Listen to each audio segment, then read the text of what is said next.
pessoal, boa noite. Como é que tá o áudio de vocês aí? Fala, Júnior, boa noite, galera. Conseguem me ouvir em alto e bom som?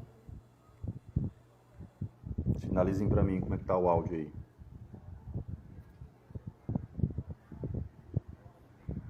Valeu, Samuel, pra cima. Tá bom o áudio aí? Ótimo.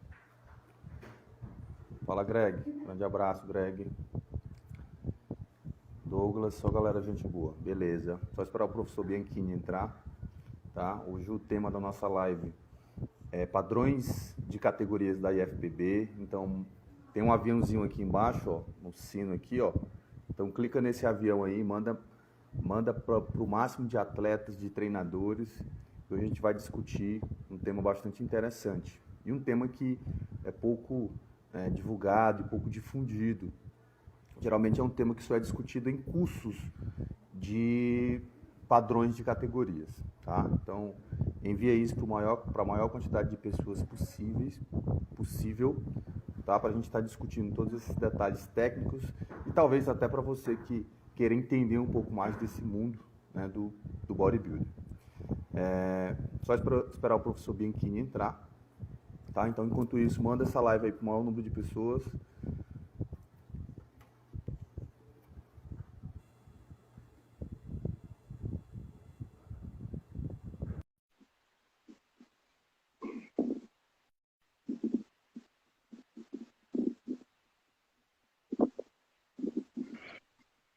Fala, meu irmão. E aí, Tiagão, tá me ouvindo bem? Alto e bom som. Que bom. Como é que você Como é tá? que tá? Tô bem demais. Você, em Curitiba aí, Que como é que bom, tá? Thiago. Tirando o frio que tá fazendo agora, 11 graus, tá tudo bem, Cara, eu Thiago. tô com inveja de ti. Tô em Teresina aqui, tá aquela média de 30 a 40 graus. Meu Deus do céu. Aqui Mas tá um começou a tempão. baixar, aqui começou a baixar a temperatura, Thiago, essa semana, o que deixa a gente preocupado também, né? Por conta de tudo que está acontecendo aqui com relação ao Covid e tudo. Então, é mais um fator preocupante que a temperatura mais baixa. Mas, Sim, perfeito. Então, pessoal, eu vou desativar os comentários, tá? Para não ficar aí atrapalhando a visão do nosso querido professor Bianchini. obrigado. E aí, caso vocês tenham algum comentário, a gente vai abrir no final da live, então vocês mandem, aí encaminha a live aí para o maior número de pessoas, atletas. Né? Boa noite, Vicente, boa noite, pessoal aí da IFPB que está entrando. Então, encaminhe essa live para o maior número de pessoas, para atletas, para pessoas que são amantes do fisiculturismo e queiram entender, né, de uma conversa que a gente vai ter hoje, que geralmente é uma conversa que só se tem em cursos de fisiculturismo. Então, hoje vocês vão ter a oportunidade de ouvir diretamente, né, das pessoas que lidam com isso diariamente em campeonatos, do professor Bianchini, que faz parte da comissão de arbitragem. Então, eu vou desativar os comentários momentaneamente, tá bom? Para não ficar atrapalhando aí a visão do nosso querido professor Ricardo Bianchini. Obrigado, Então, Thiago. pessoal, Ricardo, primeiramente, obrigado, tá, por ter aceito o convite. Então, o motivo dessa live, né, é a divulgação do livro, Fisiculturismo do Foco da Ciência, livro esse que o professor Ricardo tem uma contribuição, né, bastante valiosa aí no final do capítulo. Então, eu fiz uma entrevista com o professor Ricardo e é justamente sobre o tema dessa entrevista que a gente vai conversar hoje. Né? Quais seriam esses padrões estéticos e padrões de físicos que a gente percebe que em todo campeonato onde existe muita confusão, né, de pequenos detalhes que fazem uma grande diferença, né, no meio do bodybuilding. Então a gente pode iniciar, eu vou iniciar aqui dizendo os motivos, né, de ter escrito esse livro. Então, primeiramente, foi um conhecimento ainda que é um pouco difundido no meio das universidades. Então, não sei se na sua experiência como graduação, Bianchini, você ouviu falar alguma vez sobre fisiculturismo? Eu, particularmente, nunca ouvi na minha graduação. Né? A gente tem aula de futebol, de natação, de voleibol, mas isso não é incluído. Né? E se você talvez até chegar para um professor da faculdade e perguntar sobre fisiculturismo, a mentalidade que talvez ele tenha sobre a modalidade é daquele cara com muito músculo e baixíssima quantidade de gordura. Né? Ele nunca imagina que a criança, por exemplo, pode ser um fisiculturista. Um fitness coreográfico, por exemplo, a categoria que está aí para abraçar. Então, acho que o objetivo principal foi tentar difundir o esporte lá na base. E o segundo grande motivo foi tentar orientar ao máximo o número de atletas, né, que a gente percebe que sempre em todos os campeonatos os erros praticamente são os mesmos. Então, o pessoal erra por besteira. E aí eu vou abrir essa live, né, te perguntando por toda... Quero que primeiro você se apresente, né, para quem talvez não te conheça, e te fazendo uma pergunta. Em todo esse tempo de experiência de arbitragem, como árbitro internacional, você já tem muito tempo de estrada, inclusive quero lhe agradecer aqui publicamente, né, você foi um dos mentores aí nesse início da arbitragem, então lhe agradeço demais por isso. E aí eu te pergunto, quais são os erros, né, mais recorrentes que tu tem observado que realmente podem fazer uma grande diferença para o atleta que pensa em se tornar um fisiculturista? Obrigado, Thiago. Primeiro eu quero te agradecer, né, pela minha participação no livro. Foi uma honra para mim, Thiago, mesmo, porque eu acho que você é um desses novos talentos de uma nova geração que a IFBB tem o prazer de ter hoje e com tanto, que é uma mente brilhante, com tanto conhecimento, assim, e todas as vezes que nós estivemos juntos, você me impressionou muito. Eu falei isso abertamente para todos dentro da IFBB, pela tua competência profissional e pelo teu conhecimento científico e pela tua seriedade também. Então, para mim, é uma honra mesmo ter contribuído para esse livro espetacular que você escreveu. E, Thiago, eu, né, para quem não me conhece, eu sou formado em Educação Física, tenho 3 especializações, Fisiologia do Esporte, Musculação, Treinamento de Força e Atividade Física em Condição Especial de Saúde. Trabalho aqui em Curitiba como personal trainer e sou árbitro internacional da IFBB. E também árbitro da Elite Pro, que é a divisão profissional hoje dentro da IFBB. Hoje faço parte da nova gestão da Confederação Brasileira de Fisiculturismo, presidida hoje pela Diana Monteiro e com a vice-presidência da Margarete Rodrigues, minha comadre do Rio Grande do Sul.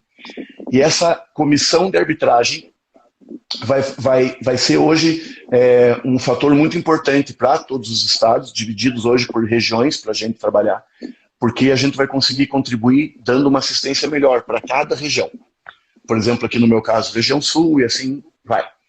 Mas, de qualquer forma, a gente tem contato aberto, né? Eu já participei com vocês por várias vezes, e a gente mantém esse contato também, mesmo membro da comissão regional aqui, com o Brasil inteiro.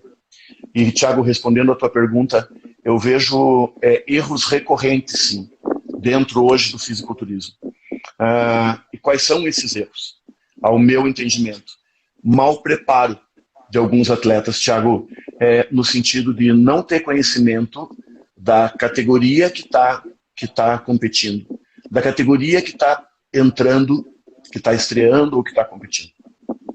Não entender a regra por não ter conhecimento dela, no sentido que a regra internacional está lá no site da IFBB oficial. É só o treinador abrir, o atleta abrir, colocar no Google Tradutor, para quem não tiver o conhecimento da língua inglesa, e poder estudar a respeito.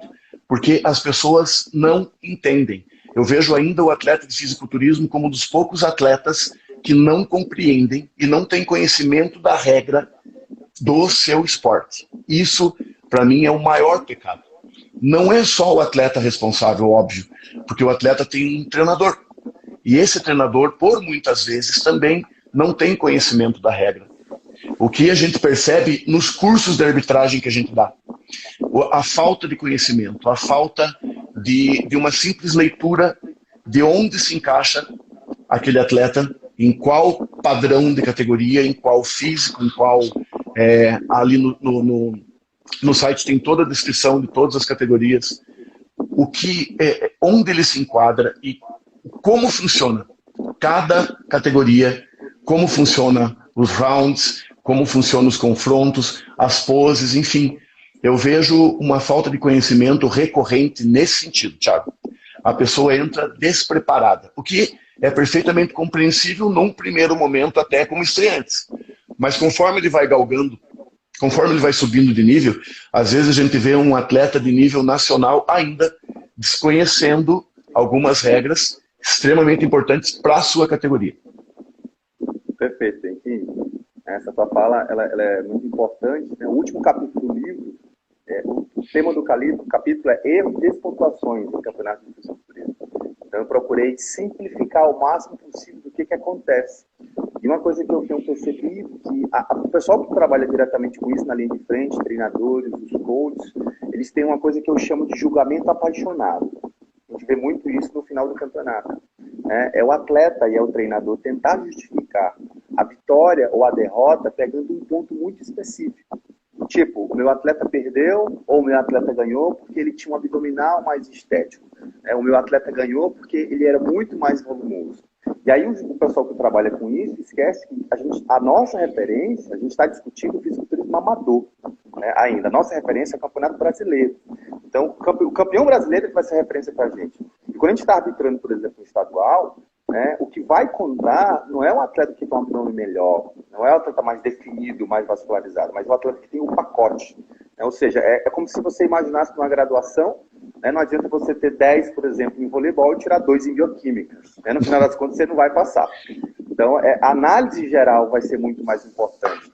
E às vezes a gente pega treinadores, né, pegando detalhes muito específicos, que talvez, numa categoria, por exemplo, que os atletas estejam muito parecidos, isso talvez vá fazer muita diferença. Agora, quando eu pego campeonatos amadores, campeonatos estreantes, campeonatos estaduais, e até dependendo do nível de uma Copa, a gente vai perceber que o campeão vai ser sempre o atleta que vai ter o pacote mais completo. E isso ainda falta muito entendimento dos treinadores, porque talvez se você chegar para um treinador e perguntar, você tem noção como que é feito o julgamento dos atletas? Você tem noção como que é o score de pontuação? Como que funciona a estatística? Até hoje a gente vê treinador pensando que o árbitro ele pode influenciar no resultado. Sendo que o entendimento básico de alguns critérios, como o entendimento de estatística, né, saber que, por exemplo, a mesa de arbitragem é composta geralmente sempre por números ímpares. Então, se é 5, se é 7, é cortada a maior e a menor nota, ou seja, sempre o campeão vai ser o atleta que tem uma média, um comportamento de média, né, muito parecido. Ou seja, o atleta que tem menor pontuação, tem menor pontuação, vai ter sempre melhor colocação. Então, são coisas, detalhes pequenos que passam desapercebidos. E aí, geralmente, o treinador vai querer reclamar com a arbitragem, né? Sendo que antes precisaria ter alguns conhecimentos básicos. E isso que tu colocou é extremamente importante. Aí eu te faço uma segunda pergunta. Hoje, com a tua experiência, eu já sei a tua resposta, mas eu quero que você explane isso com toda a sua propriedade. Qual as categorias, Bianchini, hoje que você acha de mais difícil preparo e mais difícil julgamento? De mais difícil preparo hoje, talvez sejam as categorias, porque assim, o bodybuilder, por que eu vou explicar. O bodybuilder vem de muito tempo de preparo. São atletas com 10, 15 anos de treino, consistência de treino, onde apresentam uma maturidade muscular muito grande. Eu acho que hoje, de mais difícil preparo, são as categorias assim que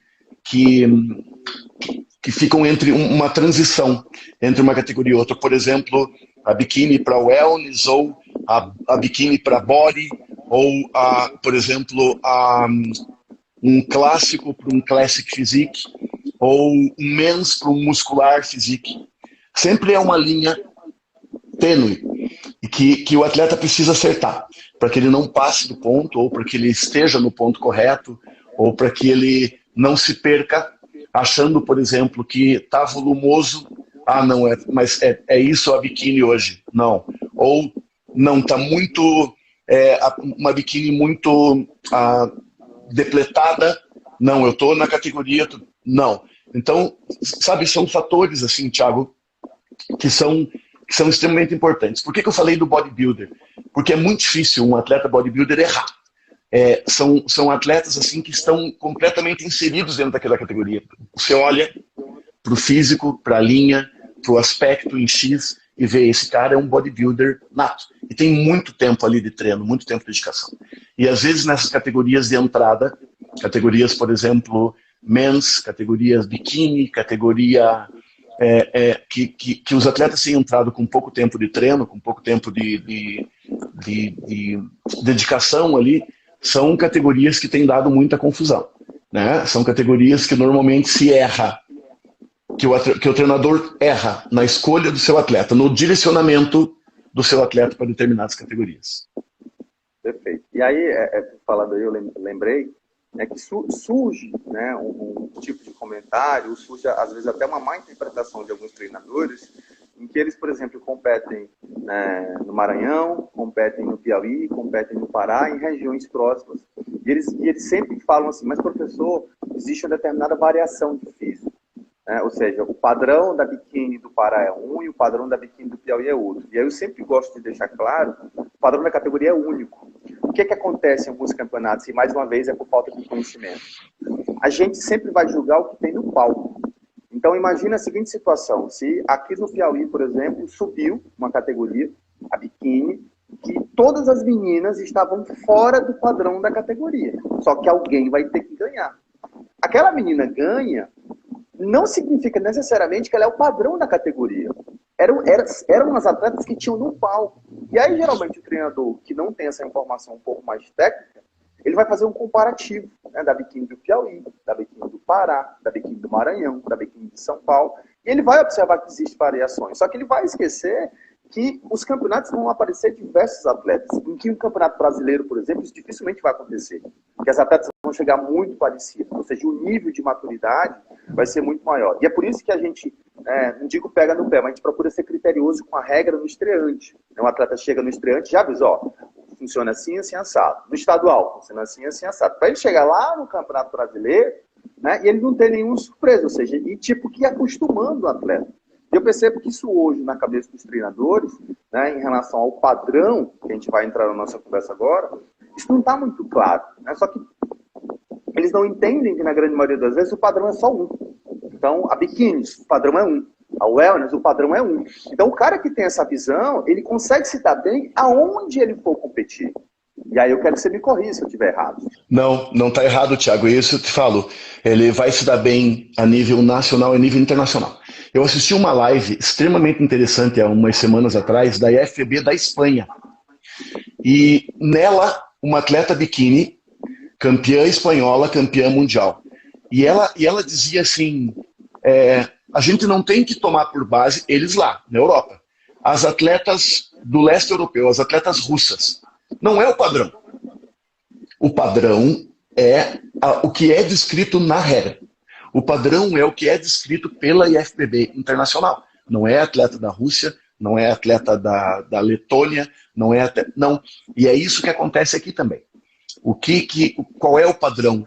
É o que é descrito na regra internacional. E aí os países, para que mandem seus atletas para os campeonatos internacionais, têm que premiar atletas que estejam no padrão descrito pela IFBB internacional. E aí o erro não vai acontecer. Um atleta do Brasil vai chegar no leste europeu e vai ter muita chance de ser campeão mundial se estiver, por exemplo, dentro da descrição da regra. Por que eu estou falando, Thiago? Porque as pessoas não entendem às vezes, e a gente já sofreu muita crítica por conta disso. Você vai para qualquer região, para um campeonato estadual ou para uma Copa no interior do país, e lá um número reduzido de atletas sobe no palco em determinada categoria, 5, 6 atletas ou 4 que não tem nada a ver com o padrão descrito na regra, ou com o que a gente observa de campeões brasileiros, campeões sul-americanos, campeões mundiais. E a gente tem que tomar uma decisão naquele momento. A gente tem que premiar o primeiro, o segundo, o terceiro, o quarto, o quinto. E a gente sabe que a repercussão daquilo na internet, por exemplo, vai ser muito alta. Porque como que vocês estão dando para uma campeã estadual, por exemplo, do Amazonas, um título de campeã amazonense de fisiculturismo, se ela está completamente fora do padrão do que está descrito na regra? Você fala, mas quem subiu ao lado dela? O que os árbitros tiveram que escolher ali?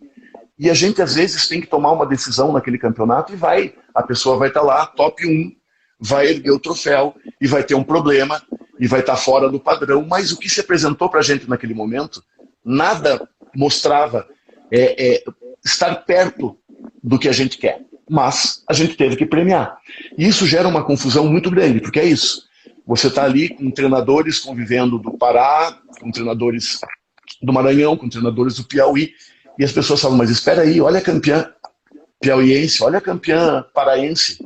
Não, mas como que elas vão para um campeonato brasileiro e não pegam nem top 6? Como? Se elas são campeãs do seu estado. Acontece que no Campeonato Brasileiro são todos campeões, ou top 2, ou top 3, ou top 4, enfim. São atletas que no seu estado tiveram uma colocação, mas que no Campeonato Brasileiro vão se deparar com vários outros atletas dentro, sim, da categoria. Dentro do que o padrão descreve, dentro do que a regra exige. E aí a gente vai premiar. Né? Eu falo que numa competição de nível nacional ou internacional é difícil, muito, mas aí sim, você vai ter 1, 2, 3, 4, 5, 6, 10 dentro do padrão descrito. E aí, eu digo, você que lute, você que saiba identificar quem é melhor, quem é o melhor pacote, como diz você. Perfeito. Bem que essa tua fala ela é tão relevante que acho que isso nunca ficou tão evidente como em tempos de pandemia. Em que, por exemplo, a gente vai organizar um campeonato agora lá em São Luís, dia 22, e vai ser 2 campeonatos um seguido do outro. Vai ser o estreante e vai ser a Copa. O campeonato passado nosso aqui, o estadual, foi assim. E aconteceu algumas situações muito, assim, muito parecidas. Parecia que não estava descrevendo o nosso campeonato agora. Porque as pessoas faltam esse conhecimento. É uma coisa que é básica. Então, a gente teve o campeonato estreante pela manhã e pela tarde foi o estadual. O que acontecia algumas vezes?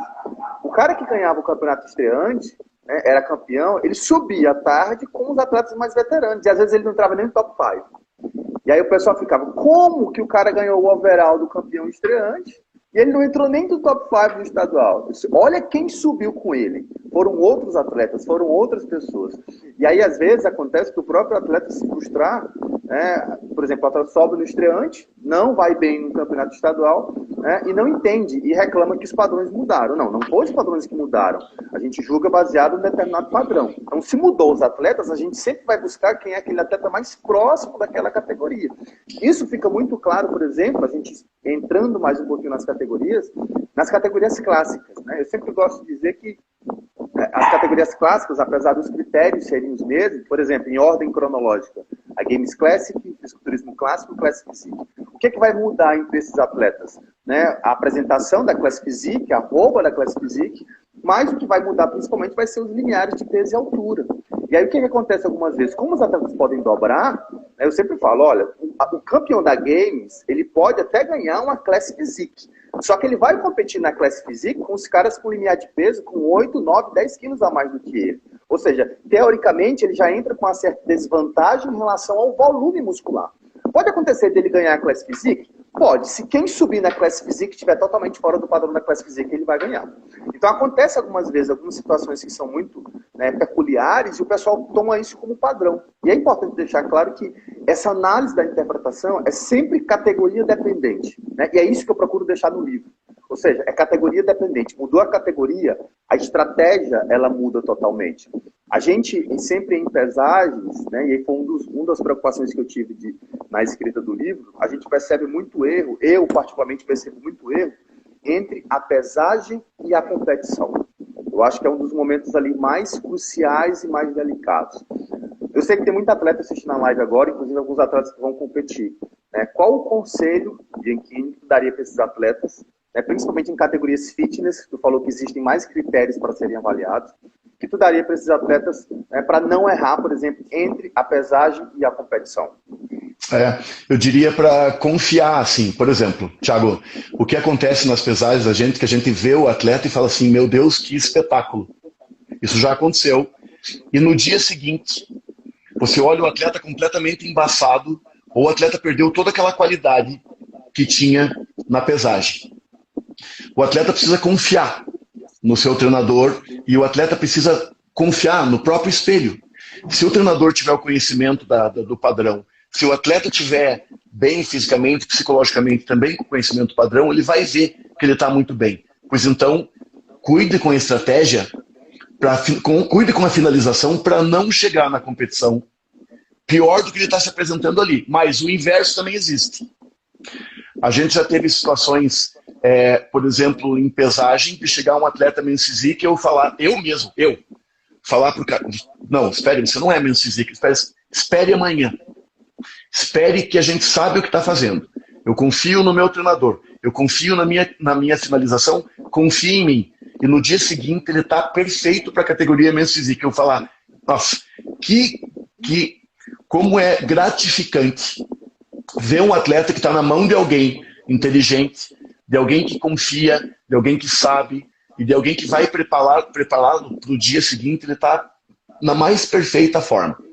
Então o conselho que eu dou mesmo, Thiago, é cuide com esse dia seguinte. Cuide nesse processo todo da pesagem, se você está muito bem.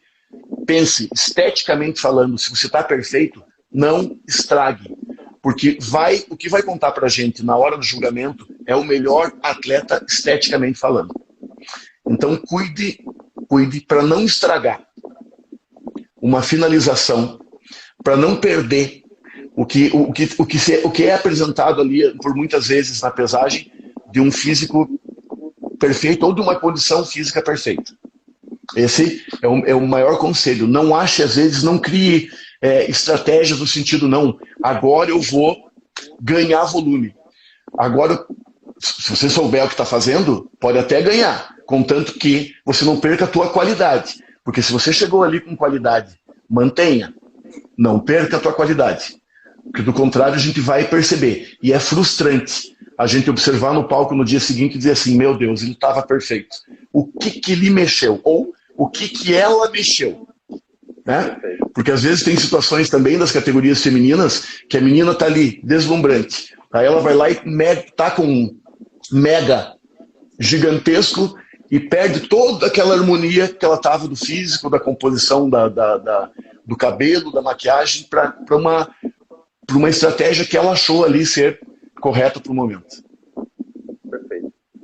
No livro, Bianchini, eu uso a nomenclatura, né, ajustes finais, e não finalização. Isso. Porque assim, por muito tempo e até hoje, os treinadores e atletas ainda existe uma mística muito grande na última semana de competição. Né? E agora eu vou te falar como pesquisador, né? Com os dados que eu tenho do meu mestrado, por exemplo.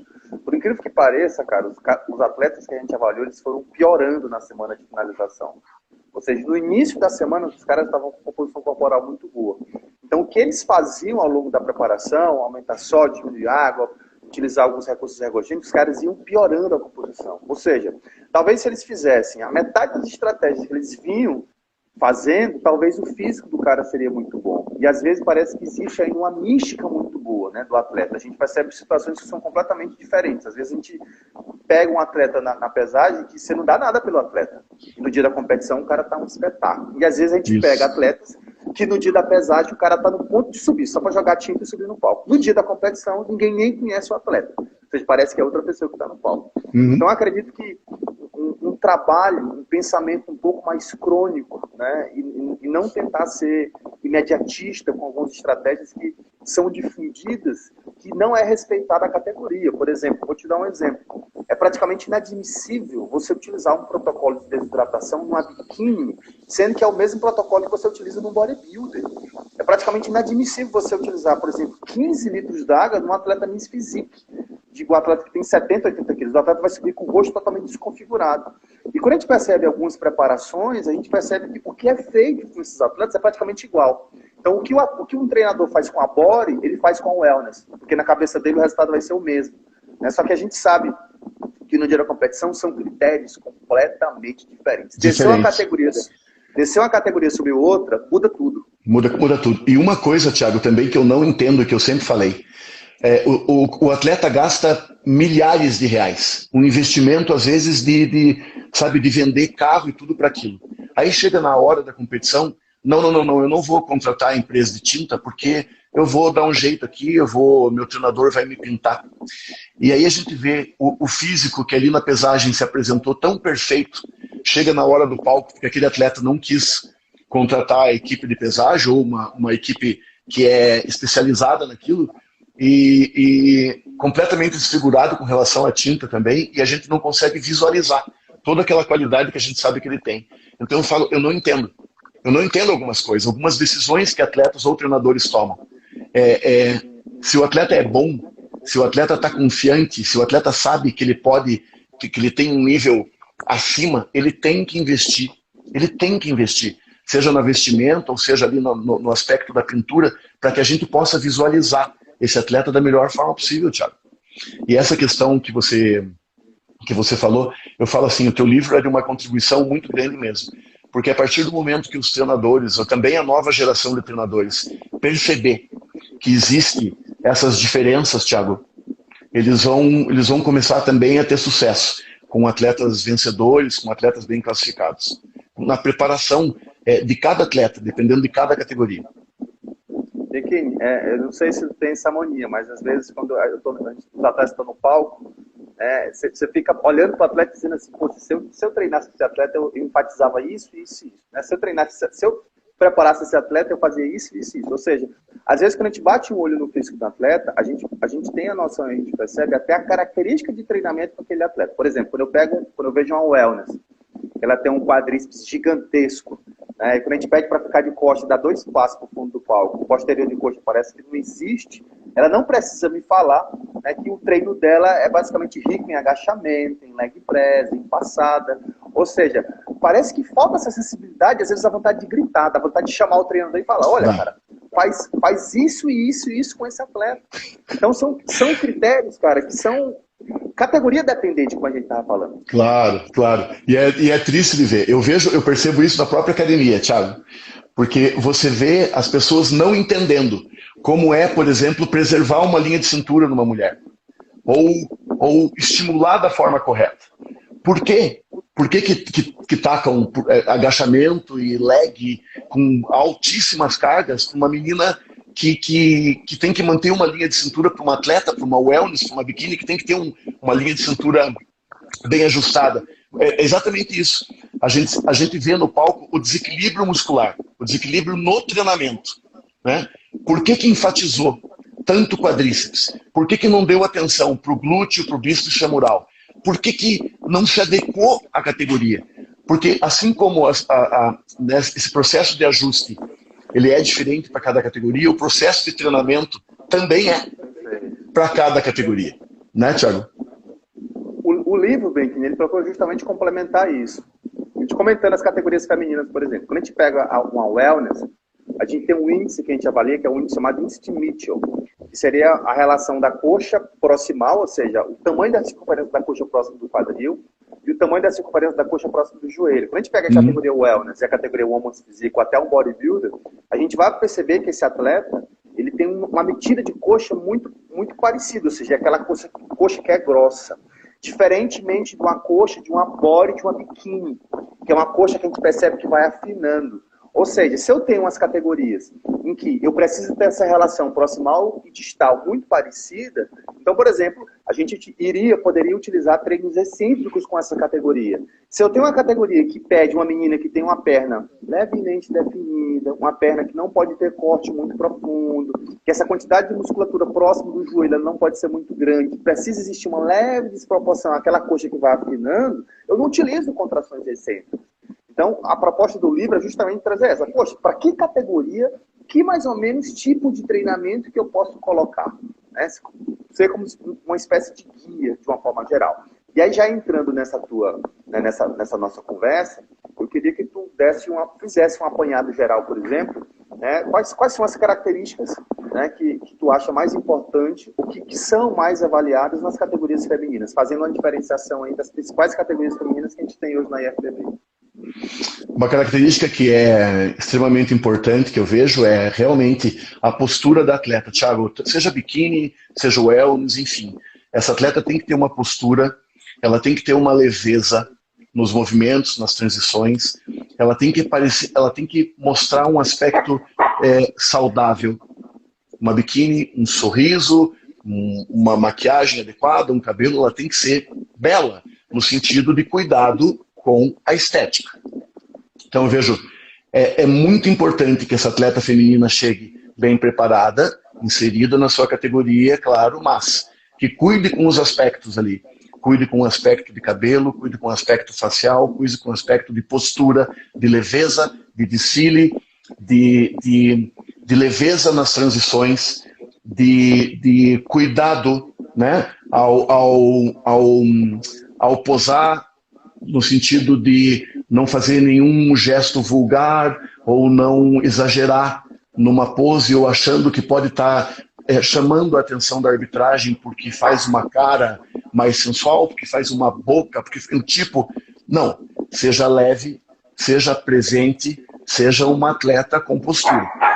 E na questão de divisão, assim, Thiago, falando, a atleta, eu acho que as biquínis têm que cuidar muito para que tenham uma linha muito bonita, para que não tenham uma marcação e, principalmente, não venham com um aspecto anoréxico para o palco.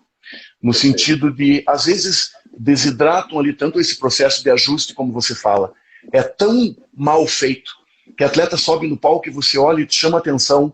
É uma mulher que tinha tudo para ser muito bonita, com um rosto muito chupado ou com um aspecto sofrido, Thiago, de sofrimento mesmo. E não é isso que a categoria pede.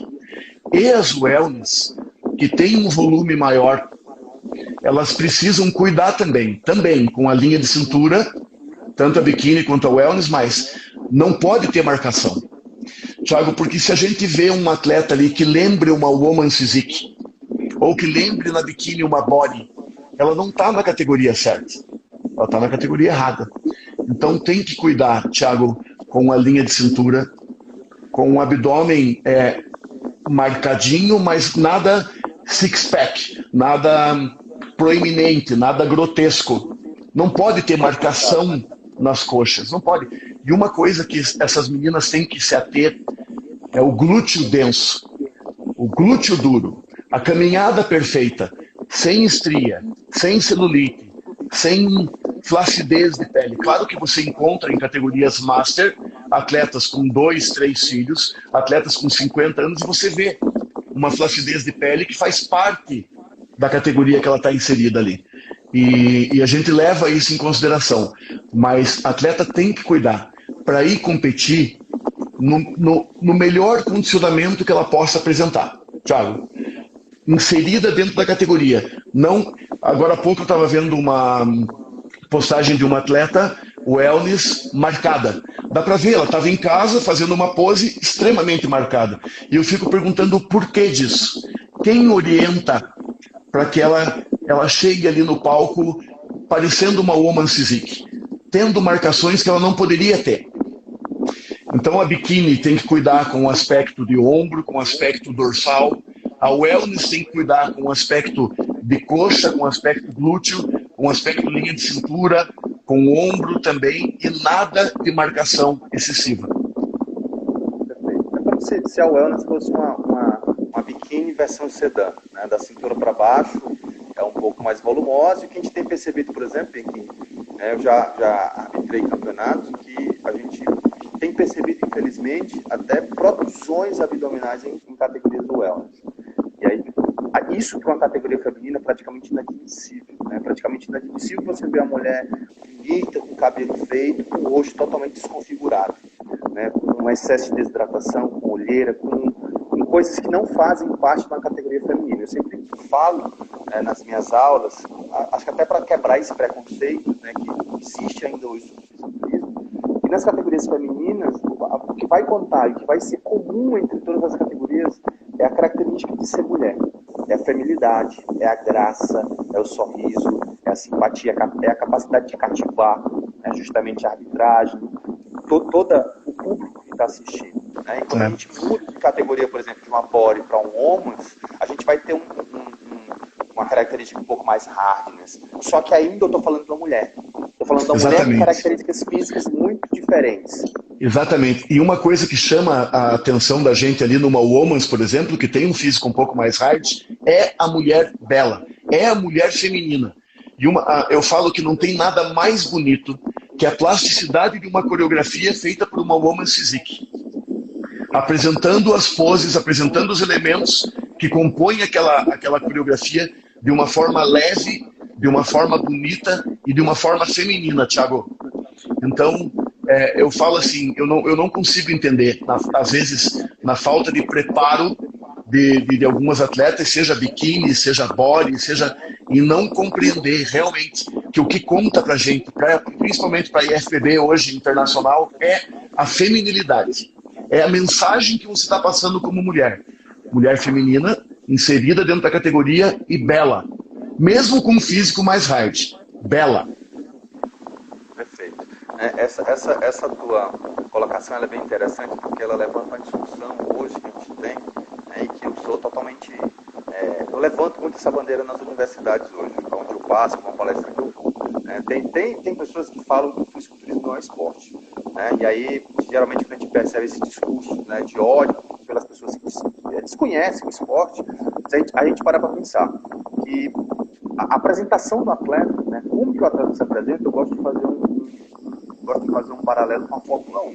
Então, o carro é o físico do fisiculturista, só que a forma que esse piloto de Fórmula 1 vai conduzir o carro, ou seja, a performance dele, quando ele soma quem é ele no volante e o carro que ele tem, eu tenho um piloto na alta performance. No fisiculturismo, não adianta eu ter um físico muito bom e no dia da apresentação eu não consegui deixar isso claro. Só olha como eu fiz um trabalho bem feito, olha como eu sou bonito. A arbitragem, não tem como vocês não olharem para mim. E quando a gente pega tudo isso, a gente atrela os critérios que a gente tem hoje dentro dos esportes, eu estou falando de quê? Eu estou falando de flexibilidade, composição corporal, capacidade cardiorrespiratória, potência. Porque se você pega um atleta de fisiculturismo, e quem já passou por essa experiência sabe, você faz os confrontos, depois você chama o atleta para se apresentar, às vezes o atleta dobra de categoria, às vezes o atleta ganha, às vezes o atleta vai para o overall, às vezes ele disputa vários overalls diferentes. Se você parar para pensar, a forma que esse atleta se apresenta, o condicionamento desse atleta em manter uma pose puramente isométrica por 20, por 15 segundos, várias e várias vezes, é um nível de condicionamento absurdo. Ou seja, eu estou falando das mesmas características físicas, porém, isso volta para a estética do fisiculturismo. Então, quando eu tenho um treinador, que ele consegue entender todas as valências do esporte e ele consegue diferenciar todas as categorias, é um cara que consegue encaixar uma preparação perfeita. E quando você conversa hoje com os treinadores, com os caras que estão lá no topo, o que tu vai perceber que o cara está fazendo? Ele está fazendo o básico bem feito. E aí uma coisa que eu falo no livro muito, que você vê muita estratégia de finalização. Você vê muita estratégia de pré-contest. Você não vê estratégia de off-season. É como se o atleta só fosse atleta próximo da competição. Exatamente. E na verdade a gente sabe que os melhores atletas hoje no mundo, eles são atletas o ano inteiro. O ano inteiro. Você pega em off-season, ele está com uma qualidade espetacular. Hoje, quem tiver a oportunidade de seguir a IFBB Oficial no Instagram, eles colocaram uma foto de um atleta bodybuilder pro, que é o Chris Anek. E ele está com 134 quilos em off. Você vê o off dele perfeito, uma definição muscular, com separação muscular, condicionado. E, Thiago, para a gente é muito evidente. E quando eu falo que quanto maior é o nível da arbitragem, mais a gente está atento a esse aspecto, a essas valências físicas. A gente pega atleta de bodybuilder hoje que não tem uma condição física nenhuma de permanecer num duplo bíceps, de fazer uma expansão de dorsal, da transição dessas poses, dos vários confrontos. E aí ele cansa, e aí ele põe a mão no joelho, e aí ele está ofegante, e aí ele pede um tempo, e aí ele pede um copo d'água, enfim. E isso é triste. Agora, aquele atleta que a gente chama a pose, ele apresenta a pose, e ele mantém, e ele está ali, um sorrisão no rosto, e ele faz a transição de pose. Já está pronto para outro, já está pronto para o confronto. Dá gosto de ver. Isso chama a atenção da arbitragem. Esse preparo físico, esse condicionamento chama a atenção da arbitragem.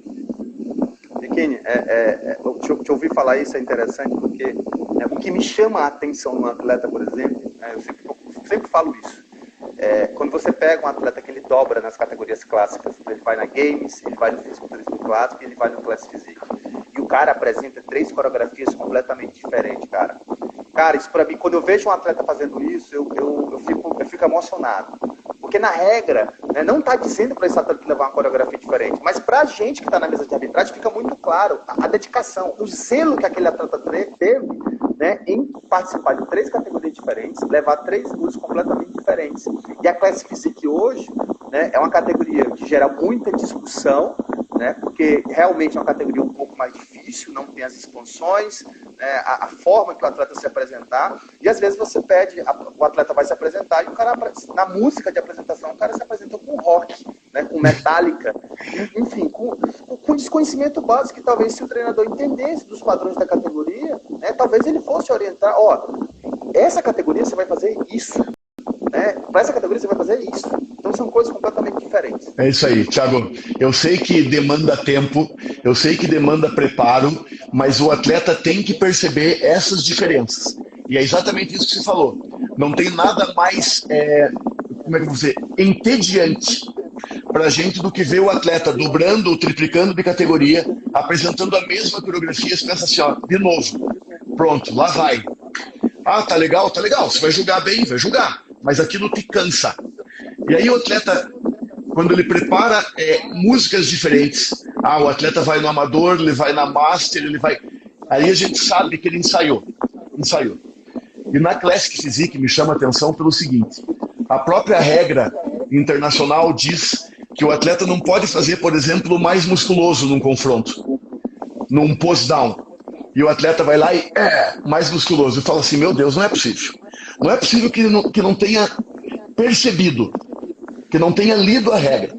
E a outra questão é da música. Uma categoria que hoje, para mim, é a mais bonita do fisiculturismo, por conta da estrutura física, por conta do vácuo abdominal, por conta da pose clássica. E se ele apresenta uma música condizente com todo isso que a categoria trouxe novamente para o fisiculturismo, essa plasticidade, esse corpo perfeito, se ele apresenta a música adequada, seja uma música clássica, seja uma música ritmada, seja marcando as poses naquele ritmo mais suave. Cara, ele deixa a arbitragem, eu te falo, a nível internacional isso, ele prende a arbitragem, ele prende. E todo mundo, você olha para o lado, Thiago, e tá todo mundo de boca aberta olhando para o atleta. O atleta vai seguindo no palco e a arbitragem inteira. Em nenhum momento desvia o olhar daquilo, porque sabe que a plasticidade daquilo foi muito bem ensaiada, foi muito bem feita e estudada. Isso pra gente é muito gratificante, Thiago. Ver um atleta assim.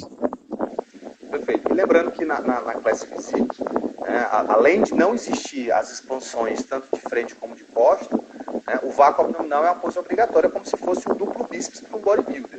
Então, um atleta que não consegue executar um vácuo abdominal é como se fosse um men's physique que não conseguisse fazer uns quartos de volta. É como se fosse um atleta que não consegue fazer um tríceps de perfil. Então, eu acho que o entendimento de todas essas características é fundamental, não somente para o atleta, mas para quem está preparando esse atleta, porque às vezes o atleta ele perde um pouco dessa noção. E uma visão qualificada de fora pode frear ou pode acelerar esse atleta. Olha, você está no limite da categoria, então a gente vai fazer isso, isso e isso. Então, assim, uma visão qualificada. Por exemplo, uma live como essa é para estar participando toda a galera que trabalha diretamente com atletas, desse entendimento. E aí agora, bem, eu vou abrir, tá, para os comentários. Então, caso alguém tenha um comentário, pode fazer. Tu gostaria de fazer algo? Pode fazer uma pergunta agora, enquanto os comentários não aparecem.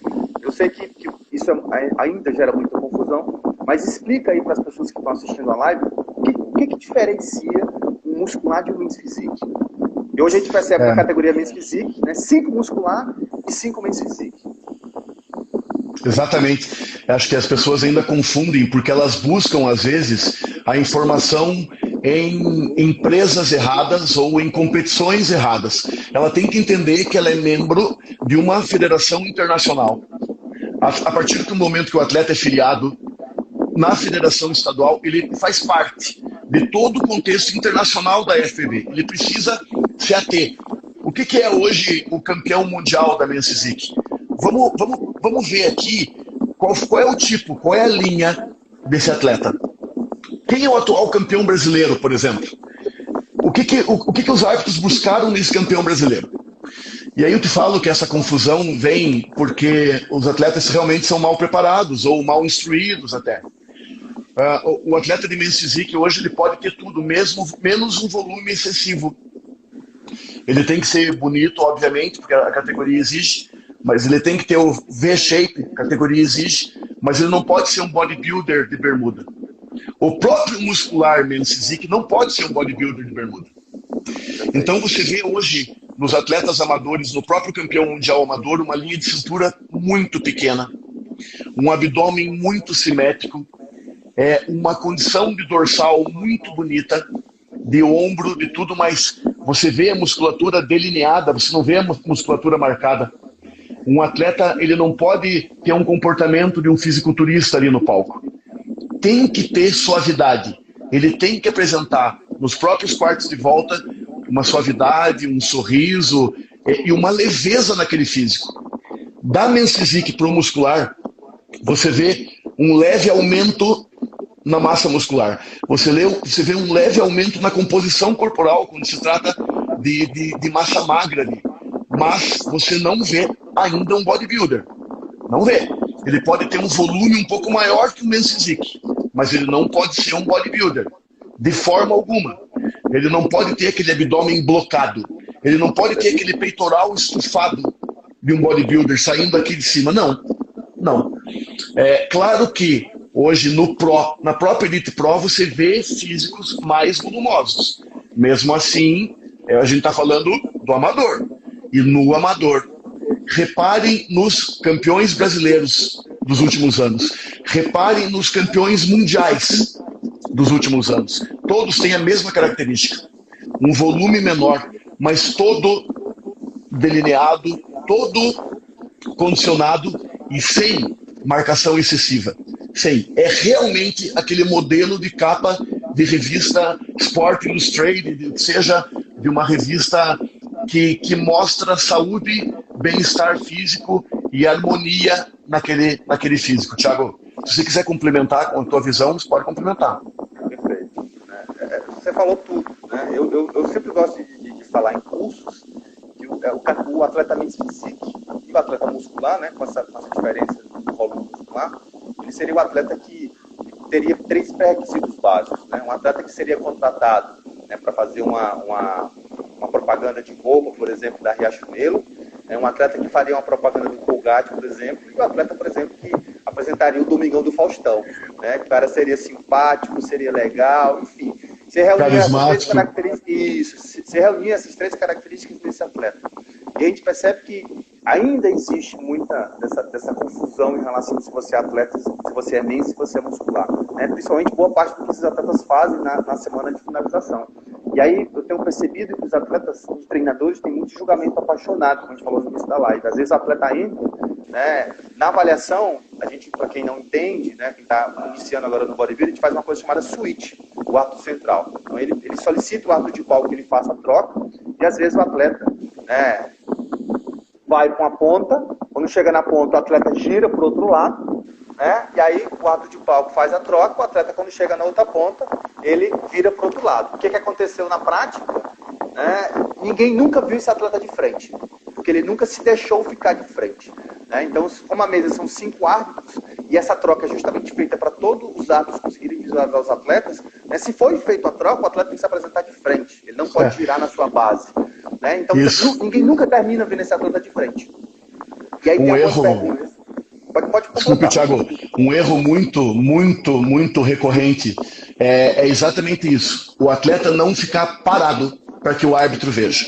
Ele ficar se movimentando o tempo todo. E isso dificulta. Seja o atleta na linha de frente, seja o atleta nas diagonais. Quando você busca uma colocação, quando você busca um top 5, que você vai escolher ali os melhores atletas com confronto, você está olhando para as diagonais e está olhando para a linha de frente. Quanto mais movimentação excessiva, pior é para ele ser visualizado.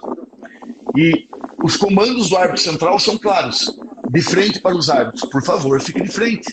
Não tente criar uma estratégia para que a linha de cintura pareça menor, por exemplo, ou para que você tenha alguma vantagem. Não, porque a gente vai perceber. A troca é feita para que toda a mesa tenha a mesma visualização. Daquele atleta que estava no meio, para que ele foi para a ponta, enfim, para que todos percebam esse atleta. Ele precisa se mostrar não só para o árbitro central, ele precisa se mostrar para toda a bancada de arbitragem. No livro, Bianchini, nesses erros no final do capítulo, né, eu cito até um exemplo de um caso verídico, né, em que um atleta, a gente, quando tem muitos atletas na categoria, a gente faz, né, divide em rounds. Os atletas vão se apresentar, né, de forma diferente, então o pessoal fica no fundo, né, nas diagonais, e o grupo fica se apresentando na frente. E aí acontece muitas vezes que, pela quantidade de atletas, o árbitro fica comparando o atleta que está na linha de frente com o atleta que está na linha de fundo. Só que às vezes o atleta que está na linha de fundo, ele está em Nárnia, né? Ele bota as duas mãos na cintura, começa a olhar para cima, ou seja, ele esquece que, apesar dele não estar na linha de frente, ele está sendo analisado. E o atleta que é mais experiente, ele sabe disso, né? Ele mantém na pose. E às vezes a gente faz isso por conta da quantidade de atletas. Como o campeonato é muito rápido, eu sempre gosto de falar isso. Se você subiu no palco, você não foi chamado para o primeiro confronto, mantenha sua pose. Você pisou no palco, você está sendo avaliado o tempo inteiro.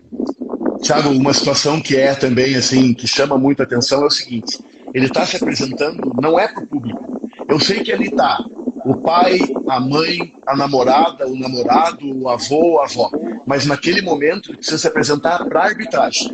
Os atletas mais experientes, eles ouvem o comando do técnico, do coach, sem olhar para o coach, fixado no que realmente importa, no julgamento dos árbitros, seja na linha diagonal, seja na linha de confronto.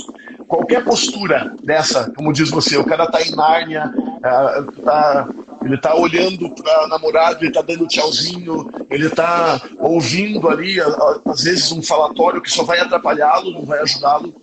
Ele leva uma desvantagem enorme, porque você não consegue visualizá-lo nesse curto espaço de tempo que você, como árbitro, tem que tomar uma decisão. Quanto mais focado o atleta tiver, masculino ou feminino, na arbitragem, nas linhas, no confronto, melhor pra gente e melhor pra ele. Show.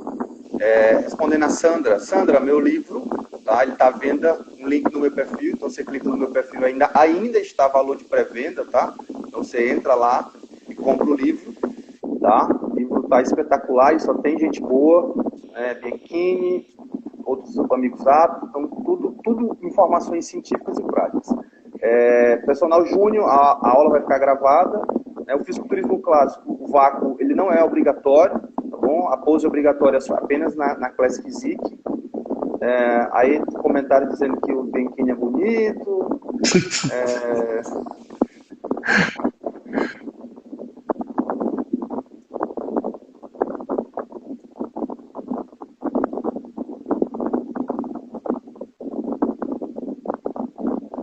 Um abraço pro Falcão.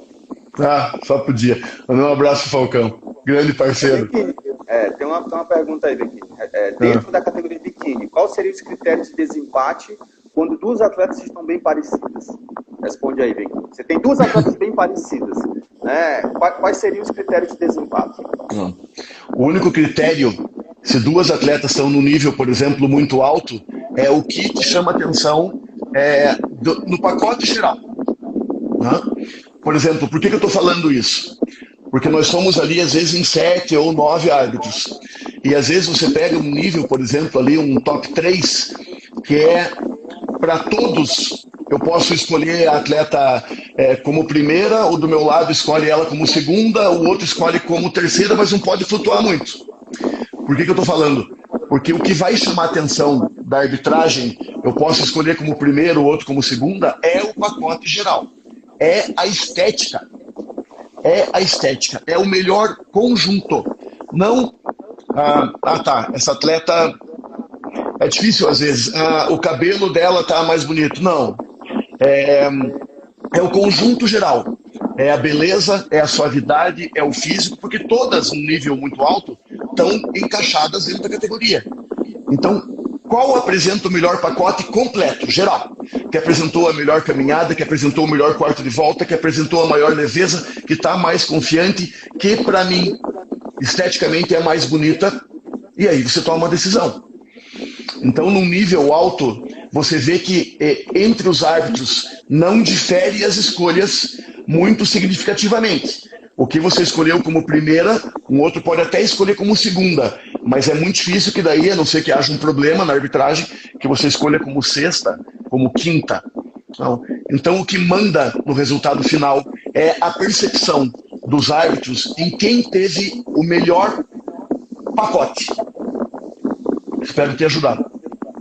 Perfeito. E aí, é interessante essa tua fala, porque a gente percebe nas categorias de bodybuilding, né? E aí já é uma pergunta aí do acho que é Matheus Diello, né, sobre as divisões. A divisão de peso na categoria bodybuilder, a gente tem a divisão do júnior, né, até 75 e acima do 75, a divisão do dos masters, são 4 divisões, e a divisão da categoria sênior, que é de 5 em 5 quilos, né? Então, 65, 70, 75, até 100 e acima de 100. E aí, quando a gente pega, por exemplo, a categoria bodybuilder, a gente percebe algumas vezes que os atletas entram no palco, né, batendo na perna. Às vezes já vi atleta passando a mão no abdômen, tipo para deixar claro assim, para a arbitragem, olha como minha perna é grande. Eu sempre digo que quando o atleta ele entra assim no palco, ele já está em desvantagem. Porque se ele diz para mim que o quadríceps dele é muito grande, ele já está me dizendo que ele tem uma desproporção.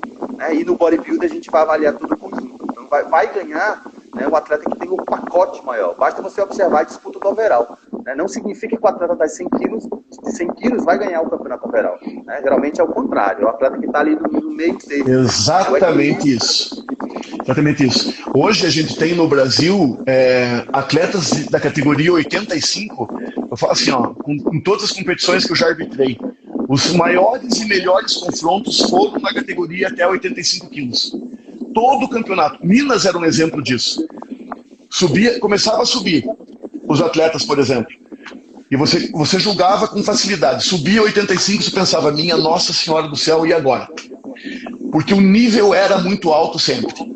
Então, normalmente no overall, o volume é importante de um cara de 120 quilos? Claro que sim, vai ser esse volume. Não vai adiantar nada se ele não tiver tão bem condicionado quanto o atleta de 85. Então, às vezes, o melhor pacote esteticamente, os atletas de 85, 90, 80, são melhores do que os atletas mais pesados. Só que tem atletas mais pesados extraterrestres, que conseguem, mesmo com aquele volume gigantesco, apresentar uma condição. E aí não tem o que fazer. Realmente, claro, ele vai levar vantagem por todo o pacote. Volume, definição, profundidade, separação, tudo. Eu penso que uma das propostas, né, da escrita do livro foi desmistificar isso, né? E o atleta ele precisa ter isso muito claro na cabeça dele. E se ele é muito definido, provavelmente ele não vai ser muito volumoso. E se ele é muito volumoso, provavelmente ele não vai ser muito definido. Né? Se ele é muito proporcional em algum segmento muscular, ele precisa ser também proporcional em outro segmento muscular. Então é como se fosse, né, um jogo de quebra-cabeça em que todas as peças precisam se encaixar e no final fazer um belo desenho. Então quem tem o desenho mais bonito vai ser o grande campeão. Mas, Thiago, falando disso, eu estava até falando sobre isso na academia um dia desses. As pessoas têm que entender que o fator genético ainda é determinante, Thiago. Porque nesse pacote todo, nessa proporcionalidade toda, ainda aqueles que nasceram para a categoria levam vantagem. Não sofrem tanto numa preparação, não sofrem tanto num ajuste de finalização, porque são geneticamente perfeitos para aquela categoria. E às vezes é isso. Um atleta que sabe que tem uma desproporcionalidade, ele tem que lutar. Porque se ele tiver uma desproporcionalidade, por exemplo, do antebraço com relação ao braço, ele vai ter que corrigir, se ele quiser chegar num nível alto. Porque a gente vai perceber. A gente vai perceber. Isso que tu tá falando, cara, eu não enviei teu livro ainda, tá? Então você está na expectativa. Isso que a gente falou é um conceito que eu trato no livro, que a gente chama de frame, que é um conceito que não é muito utilizado no Brasil. Mas nos Estados Unidos é muito difundido. Frame significa moldura ou estrutura. Então, quando eu pego uma categoria, por exemplo, uma categoria biquíni, existe uma determinada estrutura genética para aquela categoria. A gente vai perceber um atleta com um membro um pouco mais alongado, uma cintura pélvica, uma cintura escapular um pouco mais estreitinha, um glúteo que vai ser um pouco mais firme, mas não vai ser um glúteo, por exemplo, volumoso, ou um glúteo uma linha de cintura quadrado. Isso. Perfeito, uma linha de cintura extremamente pequena. Então, isso são variáveis genéticas que a gente não consegue mudar. É igual quando você pega uma body. Você pega aquela atleta, por exemplo, que tem um frame, que tem aquela estrutura na cintura escapular um pouco mais avantajada em relação à cintura pélvica. É um atleta que vai ter uma lente dorsal muito bonita quando esse atleta tiver de pés juntos. Dificilmente você vai ver isso na categoria biquíni, por exemplo. Exatamente. Então, precisa se entender que essa estrutura, né, ela é do próprio atleta. E o bom treinador, o que ele faz? Ele consegue identificar, né, essa joia rara, ele consegue identificar essa estrutura genética do indivíduo e ele consegue moldar o treinamento e a dieta baseado nessa estrutura do indivíduo. E aí, meu irmão, a gente está chegando a quase uma hora de live. Então, quero te agradecer, primeiramente, pelo seu tempo, pelo seu conhecimento, agradecer as pessoas que estão aí até agora, né? As pessoas que estão perguntando do livro. O livro está disponível no meu perfil, tá? Então não está valor de pré-venda ainda. E aí eu opto por você mandar a sua mensagem final aí, em nome da nossa live. Nossa, Thiago, a minha mensagem, assim, nesse momento, Thiago, é que as pessoas não desistam. Não desistam do treino. Eu sei que tem muita gente que está impossibilitada no momento de treinar numa academia por conta de todas as restrições e protocolos implantados pelos municípios e governos.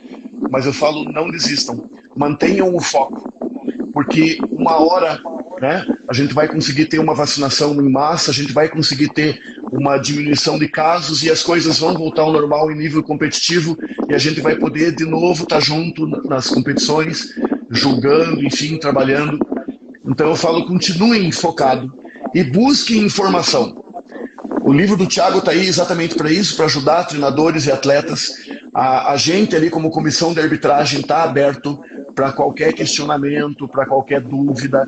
Procurem se informar, procurem conversar, para que a gente diminua essa distância que existe, às vezes, entre os árbitros e os atletas, para que a gente aproxime e tire dúvidas que, às vezes, são para um atleta pode parecer uma coisa tão gigantesca, mas que para a gente é só uma palavra, uma frase, um ajuste, para dar aquele norte para um atleta ou para um treinador. A gente está aberto a isso.